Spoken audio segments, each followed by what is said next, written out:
চীনের বেইজিংয়ে ইজুয়াং হাফ ম্যারাথনে হাজারো দৌড়বিদদের সাথে যোগ দিয়েছিল ২১টি রোবটও। এই প্রথমবারের মতো মানুষের সাথে ২১ কিলোমিটার পথ অতিক্রম করেছে রোবটগুলো।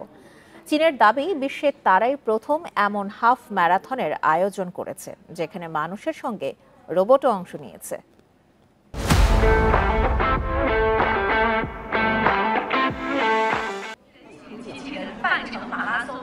হাজার হাজার মানুষের সাথে তাল মিলিয়ে ম্যারাথনে দৌড়াচ্ছে রোবট। এমনই দৃশ্য দেখা গেছে চীনের বেইজিংয়ে হয়ে যাওয়া ইজুয়াং হাফ ম্যারাথনে। একটি কিংবা দুটি নয়, ২০টি রোবট অংশ নেয় এই হাফ ম্যারাথনে।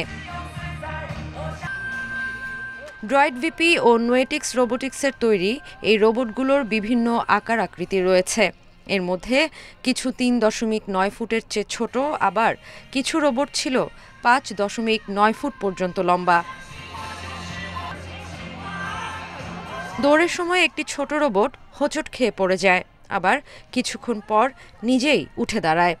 মুহূর্তেই দর্শকদের করতালিতে গর্জে ওঠে পুরো এলাকা। অন্যদিকে দেখতে ট্রান্সফরমারের মতো একটি রোবট শুরুতেই রেলিংয়ে ধাক্কা খেয়ে এক প্রকৌশলীর গায়ে পড়ে যায়। রোবটগুলোর সাথে ছিলেন প্রশিক্ষকও। তাদের মধ্যে কয়েকজন দৌড়ের সময় রোবটগুলোকে সহায়তাও করেছিলেন। হাফ ম্যারাথনে বিজয়ী রোবট ছিল Beijing innovation center of human রোবোটিক্সের তিয়াংগং আলট্রা। রোবটটির দৌড় শেষ করতে সময় লাগে ২ ঘন্টা ৪০ মিনিট। অন্যদিকে পুরুষদের দৌড়ে বিজয়ী ব্যক্তি দৌড় শেষ করেন ১ ঘন্টা ২ মিনিটে।